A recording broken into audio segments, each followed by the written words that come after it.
the Cabal of Assassins. So it is led by a Master Assassin. That model will be the official Assassin sculpt.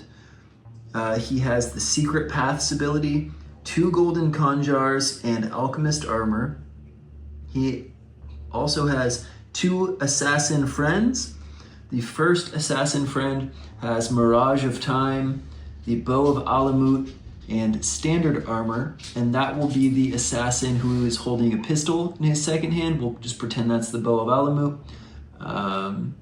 The third assassin has 2 Assassin's daggers and Standard armor, and that assassin will be the assassin with all of the masks on him. We then have 3 Azebs with Jezzails and Standard armor and alchemical ammunition. We have 1 Azeb who is a part of a fire team. He is an assassin acolyte, so he can infiltrate.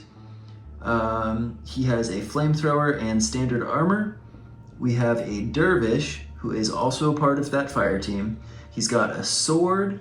He has a great sword. He has Standard armor, and he has the Hashinshin leaf, so he can wield that great sword and a regular sword. We finally have a sapper with an Aloe Bazan and a trench shield and Standard armor. And the second list is a Cavalcade of the 10th Plague, which is a Trench Pilgrims warband variant. It is led by a War Prophet with an anti-tank hammer, a War Cross, reinforced armor, and a Sacrificial Lamb. The Sacrificial Lamb you'll see pop up in a couple parts in this list. That is specific to this warband variant. There is also a Communicant with a sword and an anti-tank hammer. He's got reinforced armor, again a Sacrificial Lamb, a Castigator with Zealot Strength, anti-tank hammer, Holy Icon Shield, reinforced armor, and a Sacrificial Lamb, 2 Prisoners with Martyrdom devices, 2 Stigmatic Nuns, each with an automatic pistol, a sword, Standard armor, and Iron Capriote. I have 1 Trench Pilgrim with Zealot Strength and a punt gun. He has a Standard armor and an Iron Capriote. And then I have 2 Trench Pilgrims with semi-automatic rifles, Standard armor, and Iron Capriote. Okay, so yeah, this time trying out 2 warband variants. There's a ton of different warband variants out there, and they all add a lot of really cool things to the game. So I feel like I've started to get to the point where I've seen a lot of what the factions can do, like default. And so it's interesting to dive into the warband variants. So hopefully that's interesting to you guys out there. I feel like there's not a lot of content out there showing those things off outside of like just the Trench Crusade Discord channel. So I'm going to try to do more of those. So if there's certain variants that you would like to see, go ahead and leave those in the comments, and I'll do my best to make that happen. Yeah, so this time we're playing Claim No Man's Land. Claim No Man's Land is a scenario in which there's 5 objectives. On this board, those will be the 4 blue buildings ruins and then the central cross. And the way you score victory points in this one is that at the end of each turn, you score 1 victory point for each objective building that you have a model within 1 inch of, or 2 VPs for each one that you control. You control one of those buildings by having more models than your opponent. Yeah, so we'll see how this one goes. This one should be a fun one. I just painted up these 2 assassin proxies, so I could have 3 assassins for this assassin warband variant. Yeah, because it's not that fun to have 3 of the same exact sculpts running around. So I scoured Etsy and my mini factory to try to find some good ones, and I finally found some that I liked, and I think these guys are pretty sweet. So yep, hopefully this will be a fun one to watch, and thank you for tuning in. Real quickly, don't forget to like or subscribe if you're enjoying watching these kind of videos. There's more coming. I know it's dumb to say, but it does help the channel out. So yeah, appreciate it.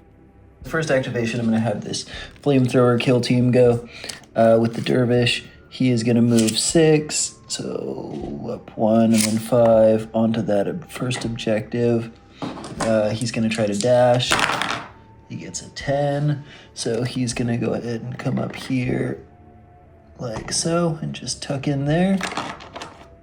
We're going to have the dervish go as well. He's going to try to come up 5. So he's going to come up something like that. He's going to try to dash as well. He gets an 8, so he is also good.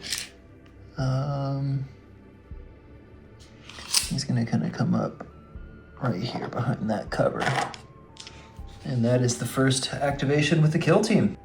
All right, so I think this War Prophet right here is going to go. That little fire token is just the marker I put to denote that each of my elites sacrificed a lamb and now has a blessing marker. So the first thing that the War Prophet is going to do is try to do a risky action to do the loudspeakers. Wow, and good thing that that's 4 dice because that barely gets it, but it does get it. So the loudspeaker is going to let the models within 8 inches of her move 3 inches towards the nearest enemy model. So that's going to boost the... So they're all just going to kind of cruise on up. Get a little fervor. And then I'm going to try to have the War Prophet dash. Nope, and it fails. So that will be the end of the War Prophet's activation. Here we're going to have one of our Azebs go. He's going to try to move up. He's going to kind of come up like so. And then he's going to try to dash. That is a 9, so that will be okay. Do I play it safe or do I cruise on up? I think he is just going to play it safe and kind of tuck away in here. All right, so I think we're going to have this nun go. She's going to start by just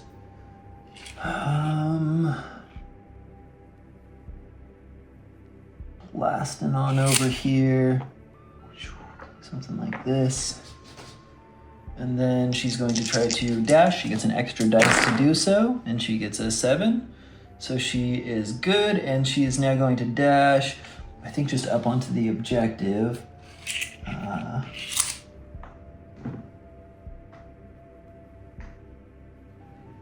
So that's kind of what it looks like when she runs up onto the objective. Hoping to get a little bit of cover if she can. So this sapper is gonna go, he is going to try to dash. And he gets a 3, so he fails, and that will end his activation. So we're gonna have this prisoner go. He is going to run on up here. I think he's gonna come up this direction. Whoop. He's gonna try to dash. I think he gets an extra dice to dash. That is cocked. He gets it with an 8, so he's gonna come on up here.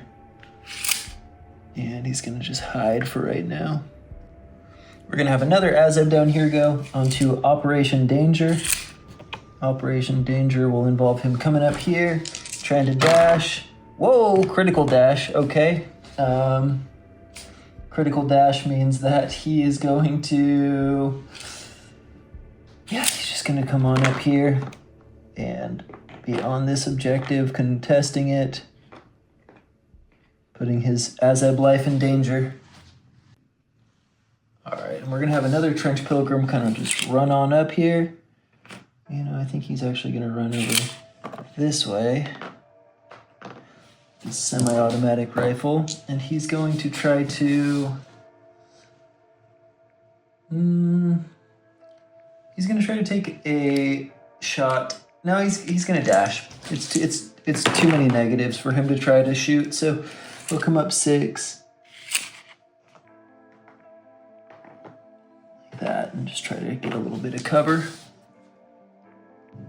I'm gonna have this Azeb over here. He's going to try to climb up over here. Well, he'll just kind of come up 5. Something like that. And then he is going to try to dash. He gets it, so he's gonna go up 2.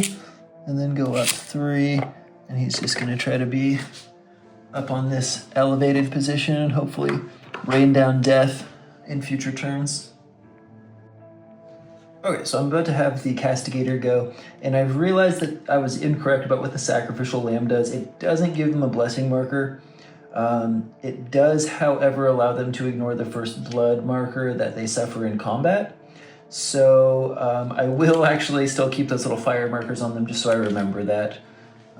Sorry about that. But yeah, I will have him then cruise on up, and he's going to go ahead and go 5 up.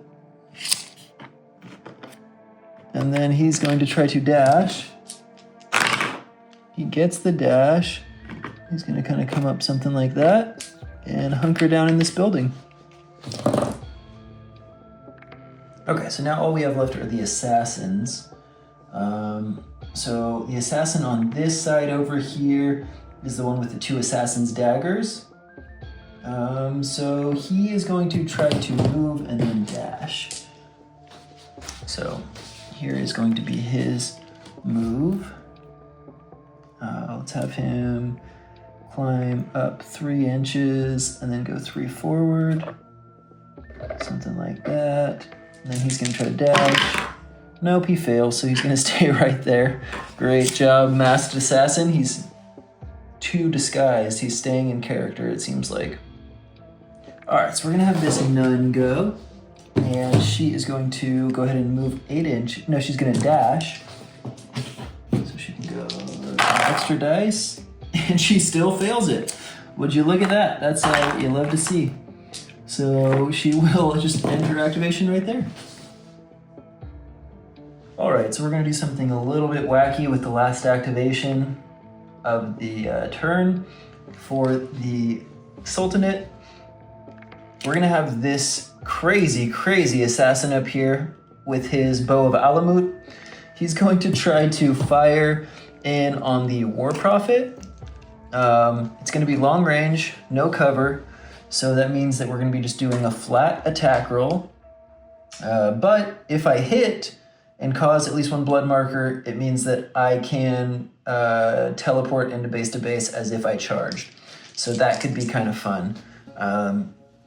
So let's try it out. Let's see if he can hit. No, he cannot hit. That is awesome. So cool. Okay, and so we're almost to the end of the turn now. We just have 3 more activation. Actually, 4 more activations. Wow. A little bit of a numbers advantage over here for the pilgrims. So we're going to move up this pilgrim right there. He's just going to go ahead and stay there in that objective so he can score it. We're going to come over this way, and we're going to have the prisoner go ahead and run up. He is going to come on and cruise up here 5 inches. He's going to try to dash as well. Gets the dash. And he's going to just kind of cruise on up here. We're going to move the Castigator on up. He's going to kind of come up 5. He's going to come over this way a little bit. I think he might be needed over there. We'll see. And then he's going to try to dash with 2 dice. Oh, throw it all crazy. How about? And he fails. So that will be the end of his activation. Punt gun guy. He gets +1 dice with the punt gun. He's just going to take a shot at the guy over on the central objective hiding. It is half range. It is, however, in cover. So I think it's just flat dice. So here's flat dice. That is an 8, so he hits. Well, that's cool. I didn't expect that. And then 3d6 -1. So that's a 9. It would have been an out of action, but the armor takes him to an 8, so that Azeb will be knocked down and have a blood marker on him. And that will be the end of turn 1. All right, and here's kind of an overview of how the board state looks after turn 1. Down in the bottom left, you'll see we got the Castigator with the prisoner holding that objective. The assassin's kind of sneaking up on the left-hand side. There is an Azeb hiding down here in this building to score it. One trench pilgrim with his semi-auto rifle just kind of down here in cover. That's a good spot, it seems like. One model each on the central objective. The Castigator, who knows what he's going to do, just sneaking on up. Over here, we got a little bit jammed up and failing all of our dash rolls, but that's okay. Still managing to hold one objective. And then over here, we have the little fire team with the flamethrower. And we have the dervish, who's just kind of creeping up. We have the assassin, who was more than happy to just stay up here and not do his cool teleportation bow trick. So, yep, dice will dice, and we will come back the start of turn 2. We're gonna have a very cool activation from the master assassin, as he's going to be able to pop onto the board and act immediately. So the start of turn 2, the master assassin has popped onto the board with his ability. He has to touch a board edge and be more than 8 inches away from an enemy. So this was the closest he could be. I considered maybe popping up behind them, but then I would have vertical terrain to go up. So I think this is the best possible position for him to get his golden conjars in the mix and really just start dicing some fools up over here. So the first thing that the master assassin is going to do is he is going to use his temporal assassin ability to try to make a charge at, I'm thinking, the war prophet. He's about 9 inches away. So since he's 9 inches away, I would need a 3 to get to him. Bear with me, guys. Okay, so yeah, the temporal assassin ability is the one where he can split himself through time and attack 2 targets. So he's going to try to do that to attack the war prophet and the nun. So let's see, here's his charge roll. That's a 4, so that's plenty of speed for him to get to both of them. So first he's going to start in combat with the war prophet. I'm not sure that it really matters which one he begins with, but he'll start there. And then we are going to be over here and we're going to be looking for, he's going to have 4 dice to hit. And this is going to be +1 to the injury roll. And he can, with the golden conjars, he can do 2 attacks each. So I think that means that with this ability, I'm going to do 2 attacks onto the war prophet and then 2 attacks onto the nun, but let me know if I'm incorrect on that. It's a little bit of a convoluted rules interaction with the temporal assassin ability and the conjars. But here we go. We're going to be looking for a 4, 2 to strike, and this is the main hand, so it won't take a negative. First onto the war prophet. First attack. That's a bit cocked. Okay, so he's going to hit with that with an 8. No crit, which would have been nice, but that's okay.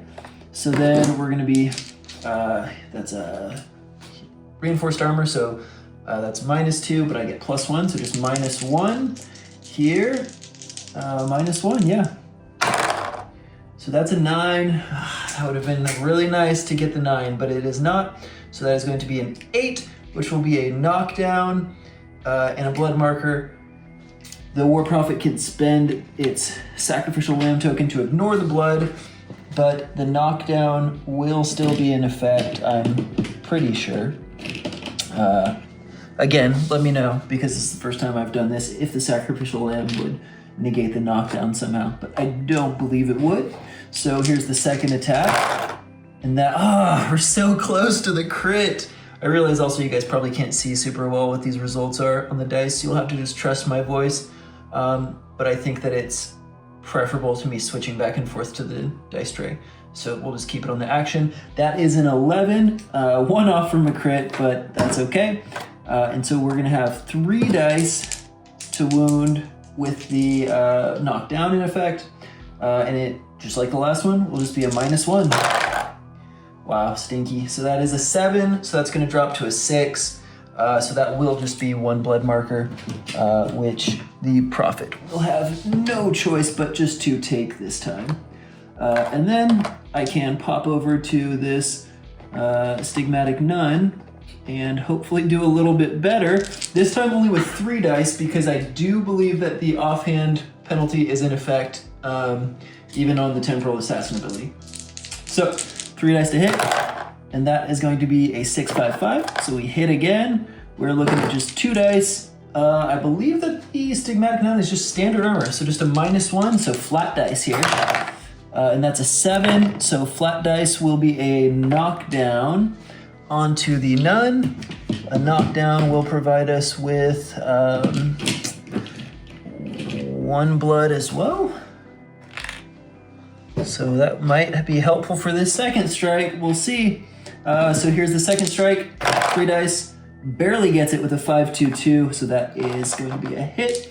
Knockdown for 3 dice. We're spending that blood because we go all or nothing over here, ladies and gentlemen. So 4 dice, flat. And that is a 9. So we take the Stigmatic Nun out of action. So we did whiff on the War Prophet, but we don't whiff on the Nun. So I mean, we can accept that as a decent assassination attempt. Okay, so the Master Assassin has gone. That was pretty cool. But now we need the War Prophet to get up because we do not want her to remain knocked down. She will get rid of her knockdown. She will, let's see. Oh, this is really, really cool, guys. She has this ability because of the Cavalcade called Day of His Wrath. And with a successful risky action, she just rolls automatically on the injury chart against 1 enemy model, and they get no armor. And that is really, really cool. But because I have a blood marker on her, I think I'm going to try to save that and do it after the charge attack. So first going to charge in. Almost everything will get her there. Yeah, a 3, even with her speed halved to 6 inches, that's going to be plenty. She's going to come in here, and I suspect she might be wrecking shop with that tank hammer, but we will see. And so this is going to be 4 dice. As the Sultanate player here, I'm thinking I don't spend the 1 blood to reduce this to 3. 4 to 3 isn't really a big swing, but I think saving that for the risky action on that Day of His Wrath is probably the move. So that's what we'll roll with. So here comes the anti-tank hammer. Also I'm forgetting that I have a War Cross, so I might as well just throw that in the mix first too. So the War Cross is gonna throw that before I charge. Here's that. This is a crit. Wow, a critical on the War Cross. Good thing I didn't forget that. Holy crap. The War Cross means that it will be 3d6. So it's -2 for the reinforced armor. A 6 goes to a 4, so that's just going to be a single blood marker. But a single blood marker is not too shabby. So here will be our melee attack with the anti-tank hammer. Hammer time, ladies and gentlemen. So 46, and what we are looking at is an 8, so that will hit. No crit though, which would have been delightful since it has that critical keyword, but that's all right. Worst thing that could have happened there would have been a fail to hit because it is risky, and that would have ended the activation before I even got to use my Day of His Wrath ability. So we are +1 dice to the injury because of the anti-tank hammer, and we're going to spend the blood marker too because I've already said it before in this battle, but we go for broke here on the dice lab. So let's see what we can do. This is going to ignore the armor, so just flat, and that is a 10. So that is going to out of action the Master Assassin, but luckily for him, being a Master Assassin in this Assassin's warband variant provides him the tough ability. So instead, he will be knocked down. I feel like we've gone over this in the comment section before in previous games, but I'm spacing on how it works if the tough is blasted, if he gets the blood marker still. I think he does. So I think that he's going to be at 2 blood markers because of the anti-tank hammers +1. Again, let me know in the comment section if that's wrong. If so, I'm sorry, guys. Doing the best I can here for you. And now the moment of truth. Can the Day of His Wrath finish off this Master Assassin? If it can, this War Prophet has probably secured herself the MVP of this game. Granted, we're only at the start of turn 2, so you never know, but that would be a big time move. Especially having not taken any kind of blast to her quote-unquote tough. Actually, Memento Mori, so it's not tough, but it's tough, you know, and she still has that. So, let's see here. We will be spending the 1 on the risky action to make it 3d6, take the lowest. Really counting on this failing for the Master Assassin. Can the Dice Lord save his bacon? We will find out. No, taking the lowest. Oh, taking the lowest is still a 7. You've seen it here, and that is not wonderful. Not wonderful at all. Because that means that this injury chart roll is going to be no armor as per the ability, +1 for the knockdown, spend the 2, this is going to be 5d6, take the highest, ignoring the armor. Yeah, that's going to be an out of action on the Master Assassin, and holy smokes, ladies and gentlemen, what a swing. I mean, I didn't think it was a super risky move when I did it, but yeah, in hindsight, not super ideal for our Sultanate brothers. But it's not the end of the game yet. We still got our dervish over here. We still got a flamethrower. We still have 2 junior assassins who, one will be possibly ascending to Master Assassin after this match.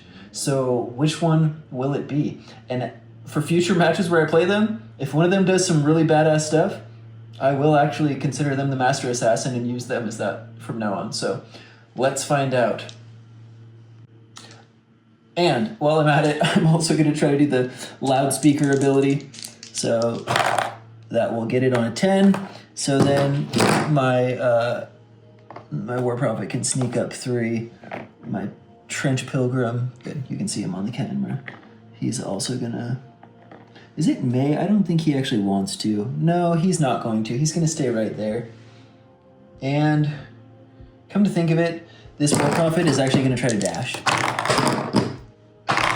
And gets it with a 10. War Prophet doesn't actually want to be there, I think. I think the War Prophet just wants to be in here on this building just to keep it safe for objective scoring. All right, and as if hearing his date with destiny, we are going to try to dash this assassin. He gets it with an 8. Thank the heavens.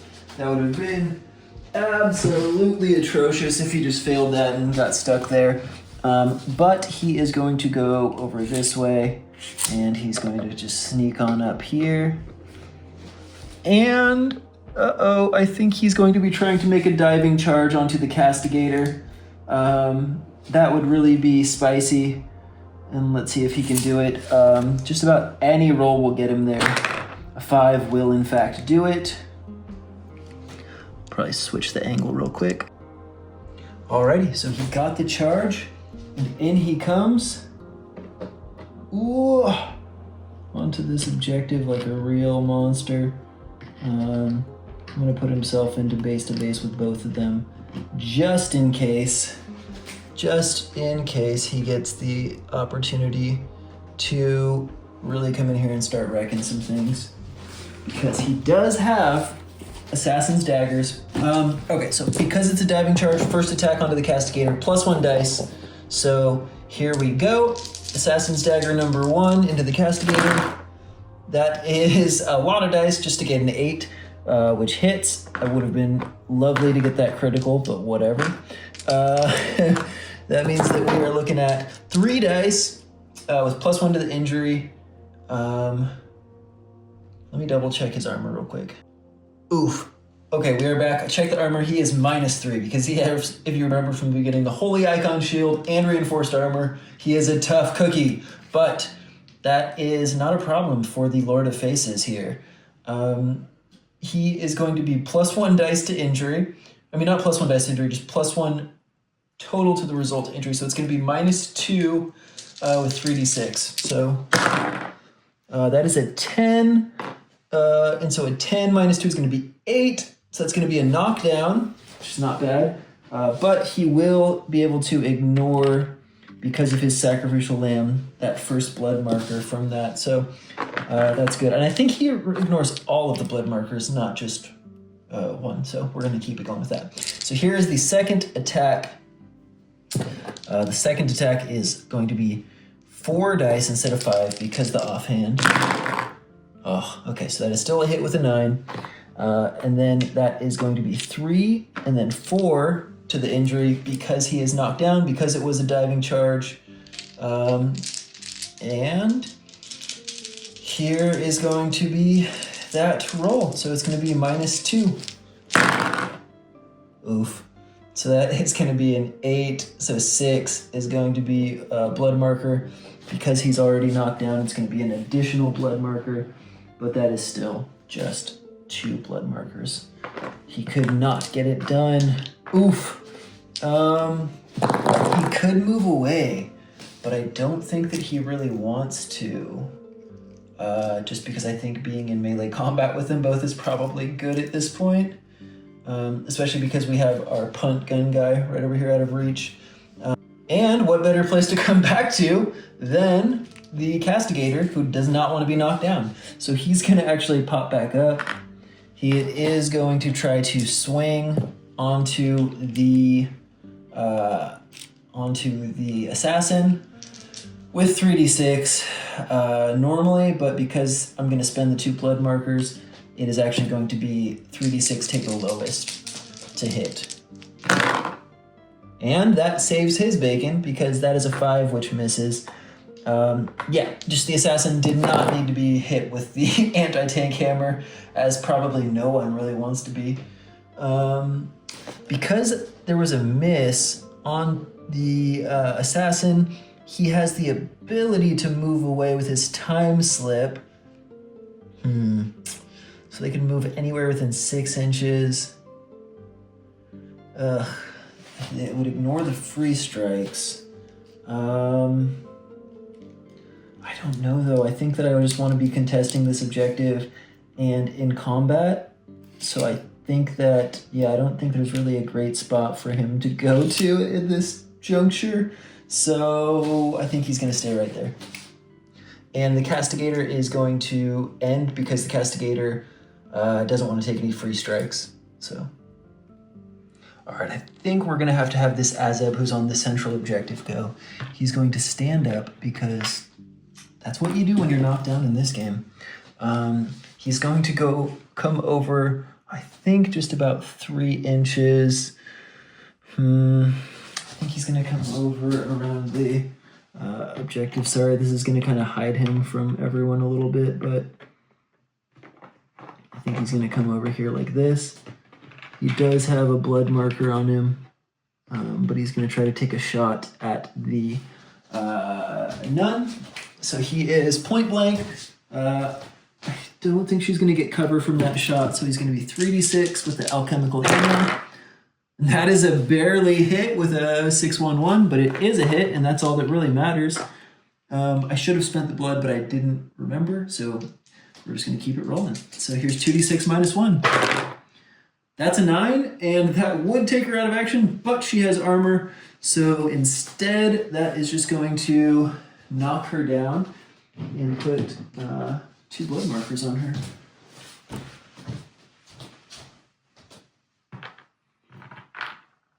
So that is going to be it for that Azeb, and not a bad little roll for that Azeb. So actually, I think what we're going to do next is have this spooky communicant go, and he's just going to try to blast this Azeb into nothingness, because communicants are good at that kind of thing. Let me check and see how far away they are before I do anything to decide if we need a dash or not. We're about 8 inches. We're about 8 inches apart, So 8 inches apart means that we're gonna need a 2 to get there. So yeah, we're definitely not dashing. Dashing would be absolutely insane. So here's the charge. Yep, that's a 6. He's just hauling ass on in there. Oh, something like that. And he's going to go ahead and swing away, swing for the fences with that anti-tank hammer. So that's 46 to hit. Oh yeah, that's a critical as well. So this Azeb's probably not long for this world because this has the critical keyword. So that's gonna be 3d6, 4d6, 5d6. Gonna spend the blood marker as well. Gonna have to borrow a white dice for a second. So this will be 66, and there will be no armor. So yeah, that's a 10, and he goes out of action. Just obliterated by that communicant. By the way, drop in the comment section, what do you think the communicant sounds like? Do you think they talk, or are they like Sloth from the Goonies? I like to think he's like Sloth from the Goonies, and he's not really like an eloquent speaker. So, admittedly, things are going a little bit poorly for our Sultanate heroes. Just kidding, I don't actually know who the heroes are in this situation. But I think there might be a way that we can swing this one back in their favor, and that could be using the fire team. So I think we will use the fire team. That means, as a reminder, the fire team was the Azeb with the flamethrower. It's unfortunately not a heavy flamethrower, just a regular old flamethrower, but it is still a flamethrower. And the dervish. So we're gonna have the flamethrower guy go first. The flamethrower is interesting because it's -1 dice to injuries, but it automatically hits. So we are going to just stay on the objective, so we're going to stay in base-to-base contact with it right here. Oops. Okay, we're going to stay right there and just... That's funny. It kind of blocks exactly what you can see with the dervish, but that's okay. He's right there on the outside of the building. He's going to flame throw the war prophet. Automatically hits. -1 dice to the injury, so 3d6 take the lowest. But it does ignore armor. So here we go. Let's see what we can do, guys. Dang, I saw that 11 and I really thought that was going to be the business, but it is not. It is an 8 ignoring armor, so just a flat 8. So that will be a knockdown as well as 2 blood, which isn't a bad start considering we're going to fire team off of this sucker and just charge right in here.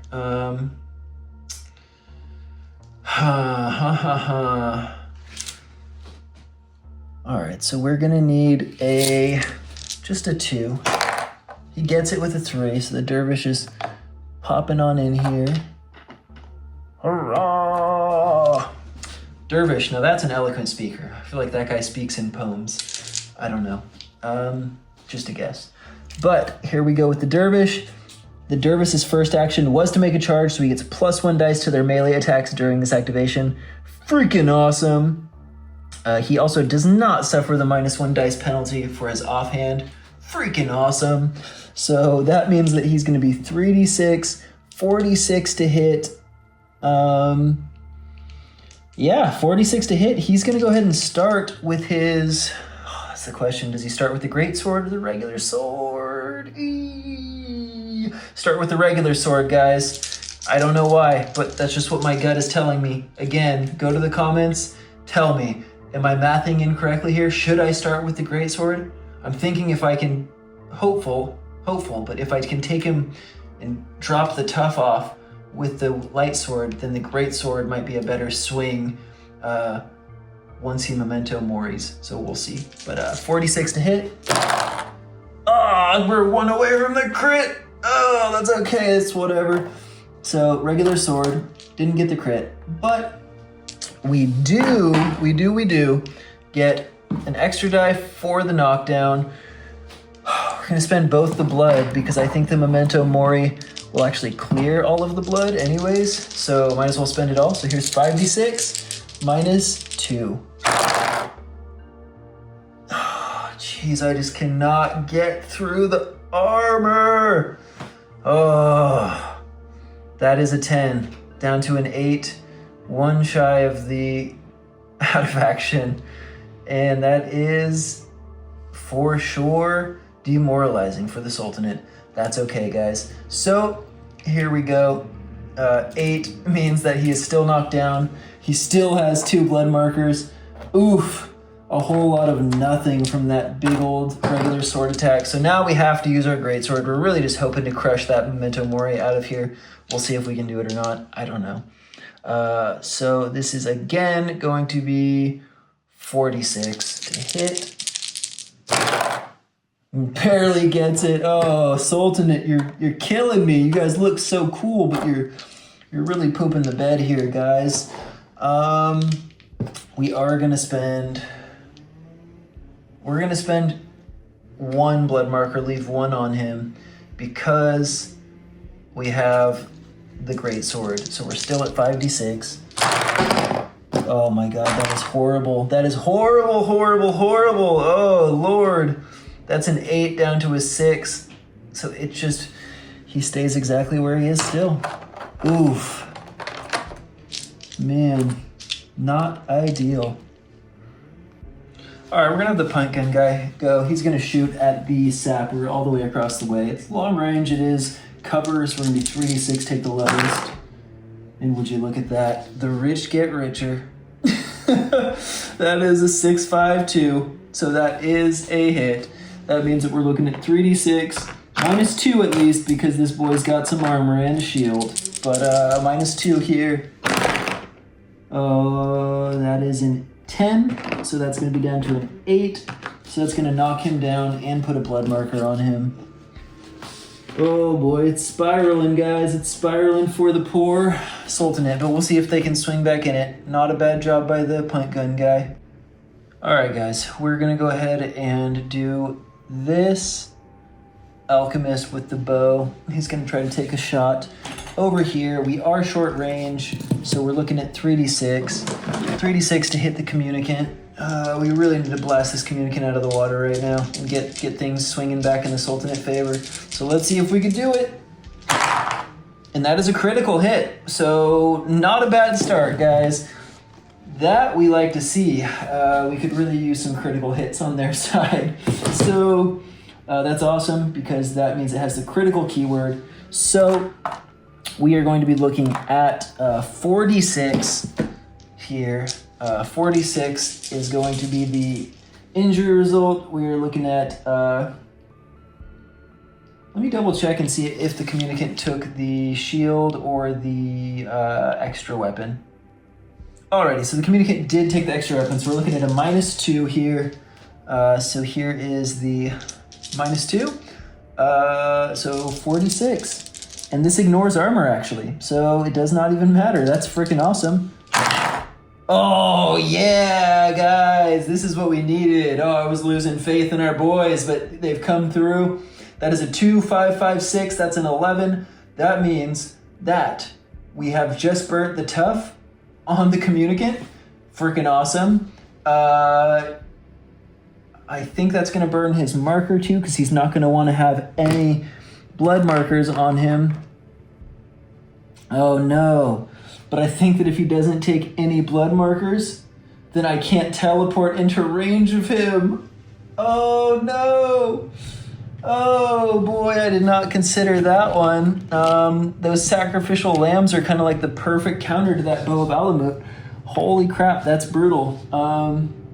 So that is going to end his activation. Oh, I was really hoping he was going to get the teleport on in there and finish him off.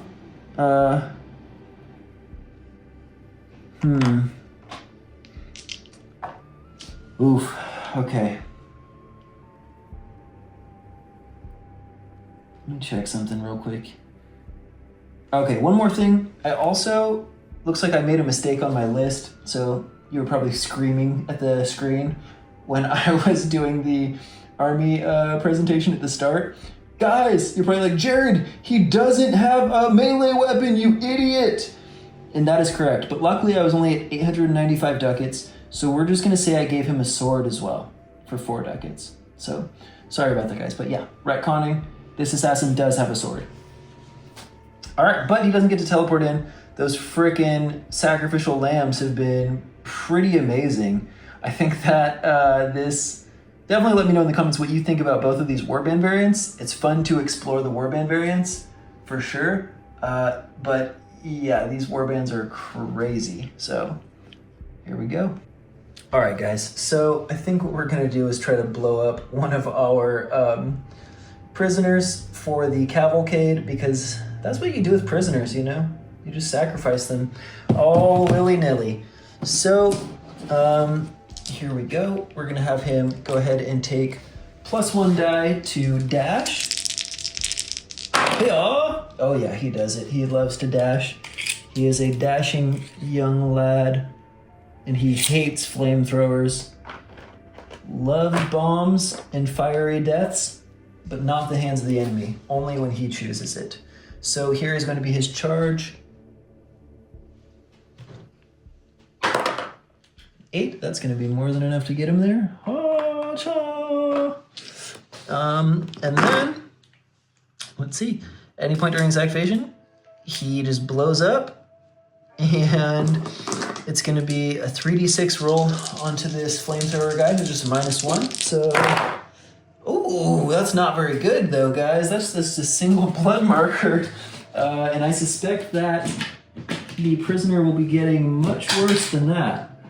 But we will find out momentarily. So that is a single blood marker placed on him. Yep, and that means that the prisoner is going to take, what is it, 4 or 5d6? 4d6 is what he's going to take, and we're going to add these all together.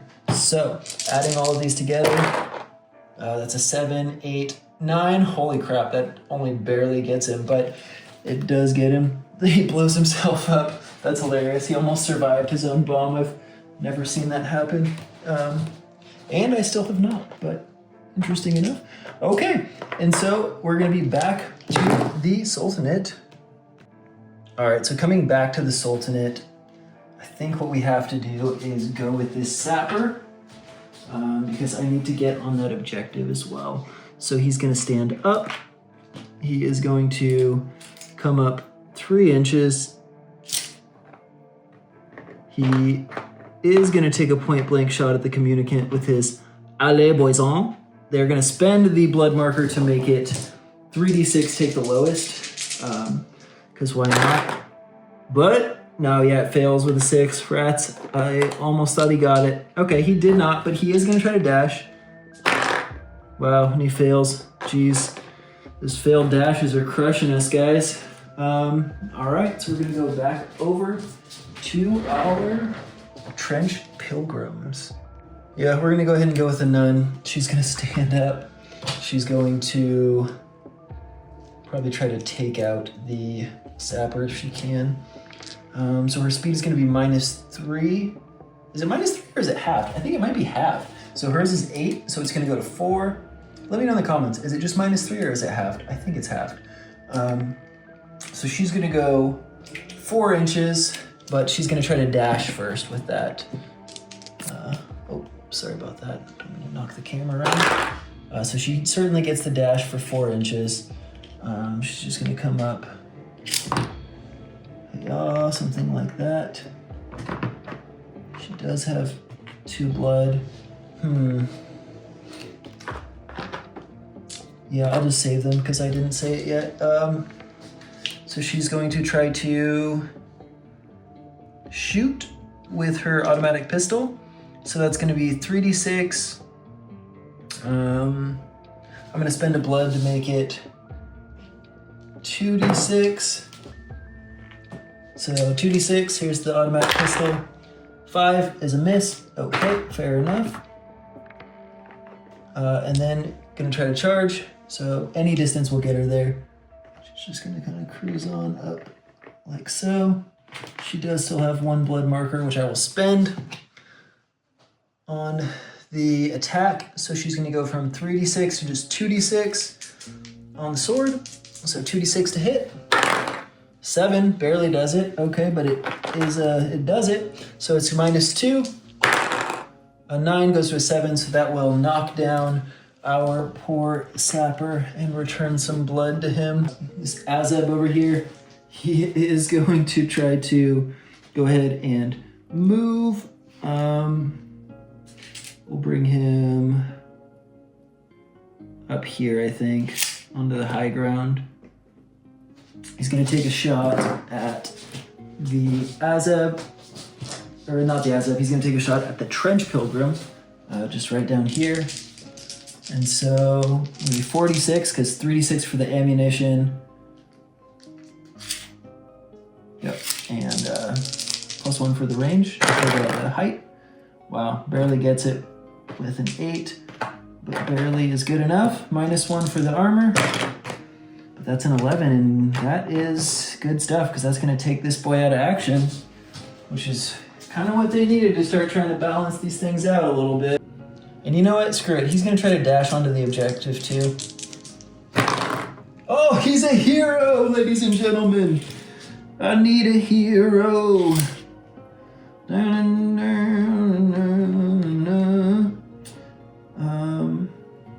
Yeah.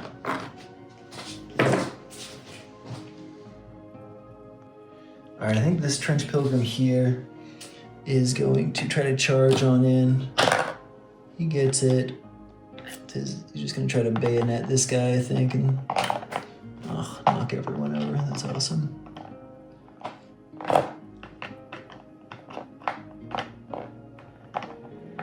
Sure, that's fine. And so he's going to be Trench Pilgrim with a semi-automatic rifle, has the bayonet keyword. So we're gonna be looking at, or the bayonet lug or whatever. Let me know if I have to pay extra for that or if that just is a part of it. I thought it was a part of it, but I'm not seeing it here. We're just gonna try and do it anyways. So it's 2d6 to hit him. 7 is barely enough, but does hit him. And then 2d6 minus the 1. 8 is a 7, which will knock him down.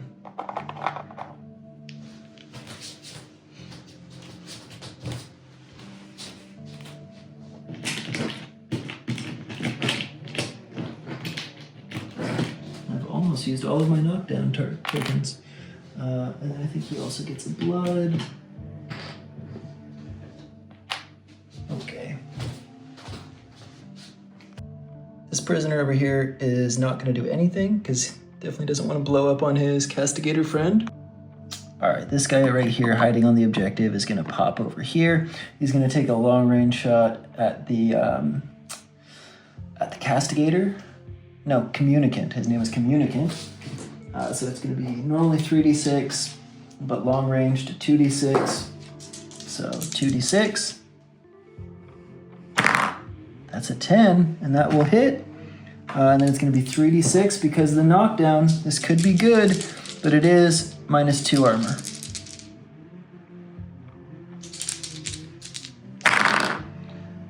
So that's going to be a 5. So that's just going to put blood on him, but that's okay. The blood is a blood, and that is the end of turn 2. So we will come back with turn 3. I'll give you guys a quick overview of what the board looks like real quick before we go to that. That's Daisy over there. Daisy's sleeping. Got some new lamps. That's cool. All right, so the board state kind of looks like so. We have our assassins vying to see who can be the new master assassin. Will this one ever leave the building? Who knows? Will this one ever be able to take someone out of action? Who knows? Will the communicant pop back up and be pissed as hell that he just got knocked down and his tough knocked off from seemingly nowhere? Probably. What will happen over here? Will the war prophet ever lose her tough? We will find out. So let's go. And for the scoring, we're going to have controlled for the Sultanate. We're going to have Controlled for the pilgrims. We're gonna have controlled on the center for the pilgrims. We're gonna have tied over here, and then we're gonna have controlled over here. Alrighty. Okay, so both sides are tied at 7, so we're gonna see who is taking the first activation of turn 3. Red, as we've been rolling with, is the pilgrims. That's a 3. White, as we've been rolling with, is the sultanate. That's a 5, so the sultanate will be going first. Good luck for our friends who really could use it. Well, this is a tough choice on who to go with, as it often is on a turn 3 first activation, but I think it has to be the fire team with the dervish and the flamethrower. I was really tempted to go over there with the assassin who's in with the castigator, but I kind of think this is a little bit more important. Who knows? I don't know. Let me know what you guys think. It's always hard to say in a situation like this. Let me double check if the dervish gets his bonus. No, he has to charge, but he's already starting, so he doesn't get the +1. That's kind of stinky, but that's all good. Let's see what he can do with 3d6 and see if he can finally take this damn war prophet out of action. First thing though, we have to spend the down, or get rid of the downs. We're standing up. We are attacking with 3d6 to hit. And we're gonna go ahead and do the great sword first. No, we're not. We're doing the regular sword. And they are gonna spend the blood marker on him to make it 2. So 2d6 to hit with the regular sword. Wow, he fails. Oof. Okay, well, here comes the great sword then. So this one is gonna be just a regular 2d6 as well. Oh wait, no, he doesn't suffer the penalty on the offhand. So this one will be 3d6 as well. Rats. All right, here's the greatsword. Let's see if we can get rid of that memento mori or not. 3d6. Wow. That is terrible, terrible luck, ladies and gentlemen. That's a fail. Oof. That freaking sucks. That's okay. We're gonna go ahead and go with our dervish, or not dervish, we're gonna go with our flamethrower Azeb. The flamethrower Azeb is going to go ahead and move over 6, like so. He's going to have a blood marker on him. He's gonna shoot the, change the camera a little bit real quick for you guys so you can see things a little bit better.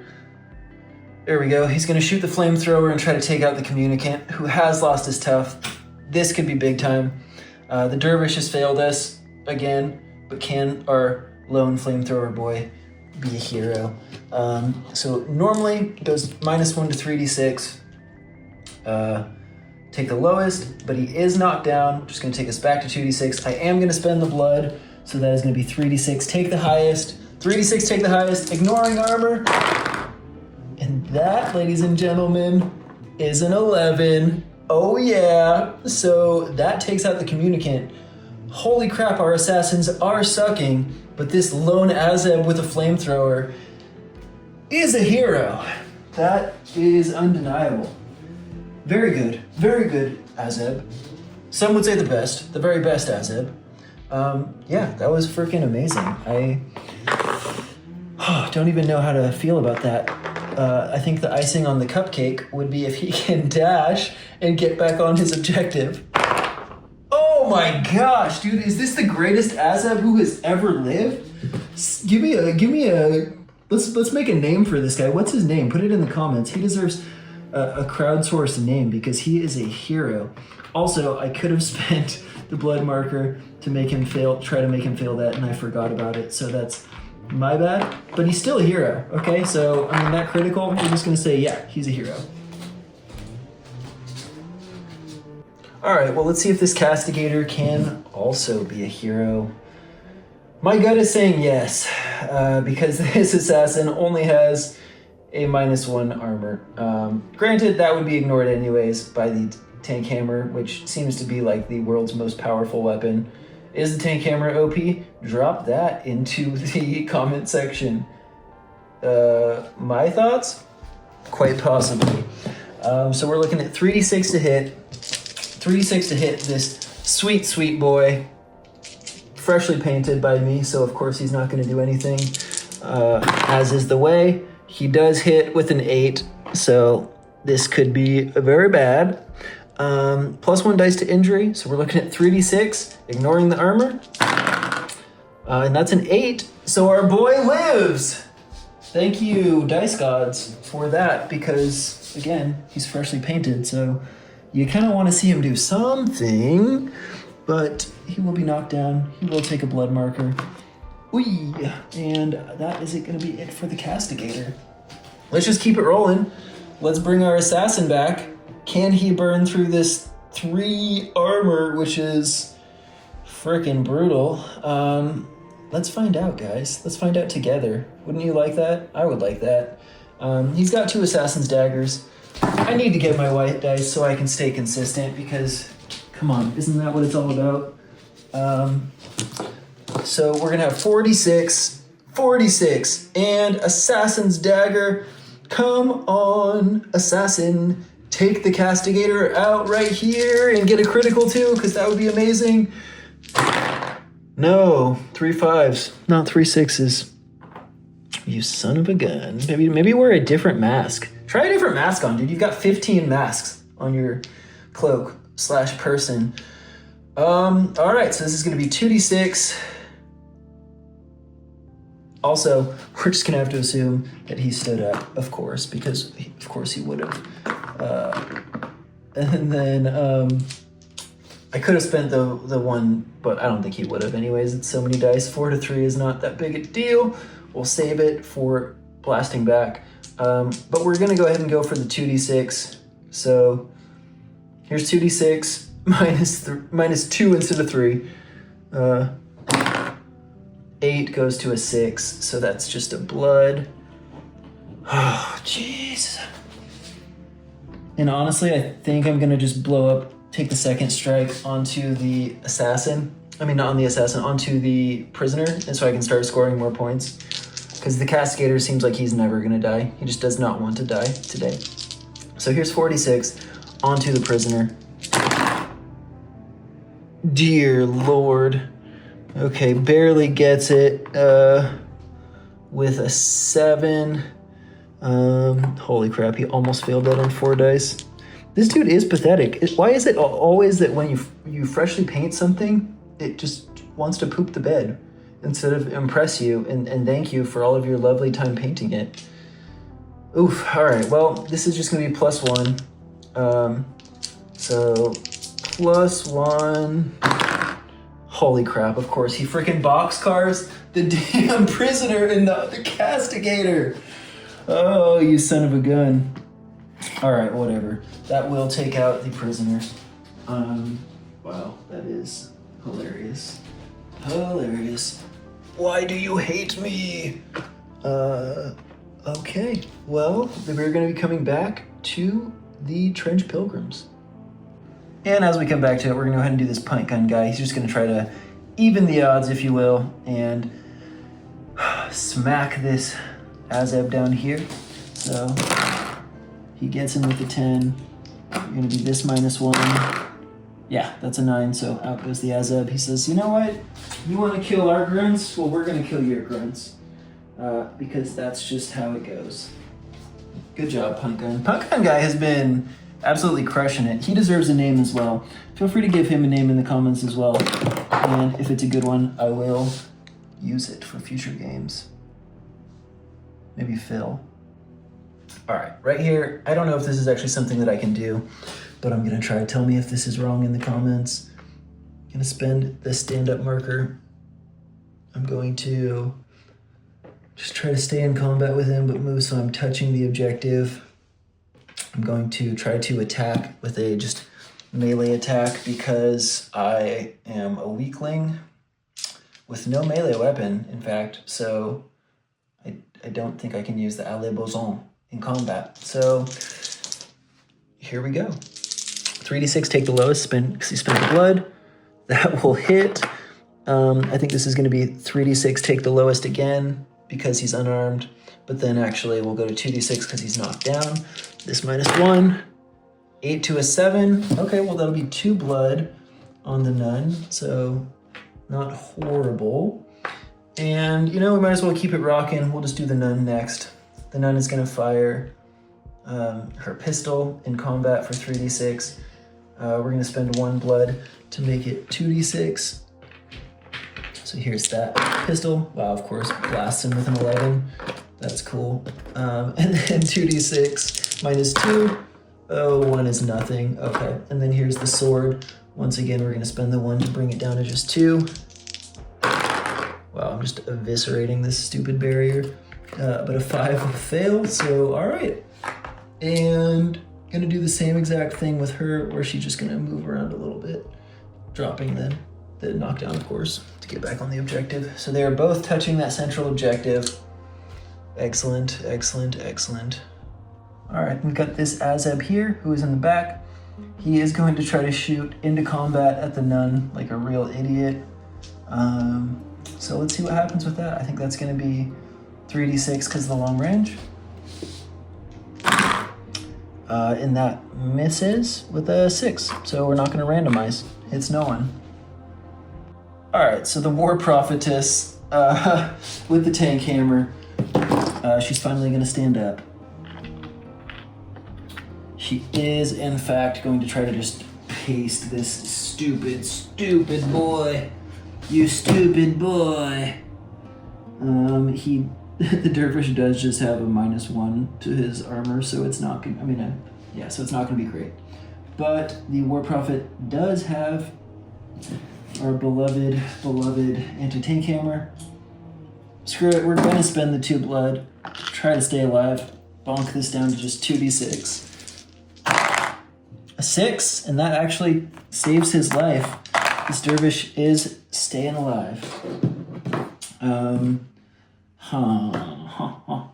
I think actually that's gonna be all for him. So I think the only person left is this trench pilgrim and that assassin. So let's go ahead and go to the assassin.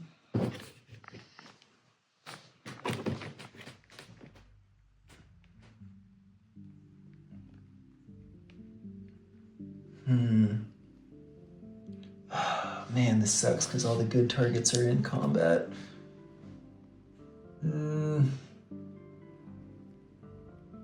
All right, he's gonna try to shoot the stigmatic nun. And so he is going to be at, I think... Okay guys, so I got into the edit and I realized that my wireless mic appeared to have died or had some sort of technical difficulty at this point. So the last few clips lost sound. So I'm just gonna go ahead and tell you what happened here.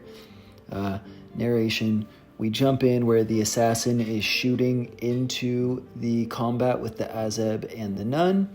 He ends up hitting, randomizing, and fortunately hitting the nun, and then just absolutely obliterates the nun, which was super, super lucky. Then down here we have this trench pilgrim, and he goes ahead and just makes a melee attack into the dervish. It hits, and he ends up just landing a blood marker on him. So the dervish ends up living. Okay, and right here I'm talking through how the scoring breaks down at the end of this turn. Pretty much from this view, the top right objective is scored by the Sultanate. The top left is scored by the Sultanate. The bottom left and bottom right both have 1 Sultanate model on them. The bottom left is a tie, the bottom right is actually controlled by the pilgrims, and then the central objective is controlled by the Sultanate. So that means that the Sultanate scores 2, 4, 6, 7, 8 points, while the pilgrims score 3 points. So at the end of turn 3, we go to morale. I've instituted the rule, as mentioned by people in the comments, where if the leader is still on the board, the morale check is rolled with a plus dice. So I ended up rolling 3 dice for the Trench Pilgrims, and as you can see here, they managed to fail it and run away. So that means the final score of the game was Sultanate 18, Trench Pilgrims 13. This was a really fun one to get to try out these different warbands. I'm going to do more battle reports using the variant warbands because it seems like they add a lot of new stuff and unique things. I definitely made a few mistakes playing both sides, of course, as I always do. I think perhaps the one turn where I forgot to use the Smite ability would have made a difference, but it was a fun game, and thank you